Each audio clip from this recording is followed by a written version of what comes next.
నేను ఎప్పుడూ తిరుగుతున్నప్పుడు ఆటో వెనకాల ఉన్నా మీరు ఏదైతే రాస్తారో చదువుతూ ఉంటా. ఒక కొటేషన్ నాకు బాగా నచ్చింది. ఆ కొటేషన్ ఏంటంటే, వర్షం ఎలా పడుతుందని పిల్లలు అడిగినప్పుడు దేవుడు కురిపిస్తున్నారని చెప్పొద్దు, మనం మొక్క నాటితే ఒక్క నీటి బట్టు వర్షం ద్వారా వస్తుందని ఒక ఆటో డ్రైవర్ పెట్టుకున్నారు. అంటే ప్రకృతి పట్ల మనకున్న బాధ్యత ఆ ఆటో డ్రైవర్ ఈరోజు సమాజానికి నేర్పిస్తున్నారు. ఇంకొక ఆటో డ్రైవర్ కొటేషన్ చూసా, అందరూ బాగుండాలి, దాంట్లో నేను కూడా బాగుండాలని చెప్పారు. మూడో కొటేషన్, జరా భద్రం భయ్యా, మనందరం చల్లగా ఇంటికి వెళ్ళాలి.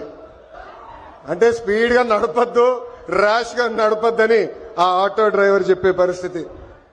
ఈ కొటేషన్లన్నీ మీకు ఎందుకు చెప్తున్నానంటే, మా ఆటో డ్రైవర్ల మనసు పెద్ద మనసు. ఎవరన్నా బ్యాగ్ మర్చిపోతే తిరిగి వాళ్ళకి అందిస్తారు, ఎవరన్నా పొరపాటున సెల్ ఫోన్ మర్చిపోతే వాళ్ళ ఇంటికి చేర్చుతారు. అంతేకాదు, విలువైన వస్త్రాలు దొరికితే ఏకంగా మా పోలీస్ సోదరులు దగ్గరికెళ్లి డబ్బులో లేని వస్త్రాలు దొరికినాయి, ఇది మీరు జాగ్రత్త వాళ్ళకి చేర్చాలని చెప్పే పెద్ద మనసు ఉన్న వ్యక్తులు మా ఆటో డ్రైవర్లు.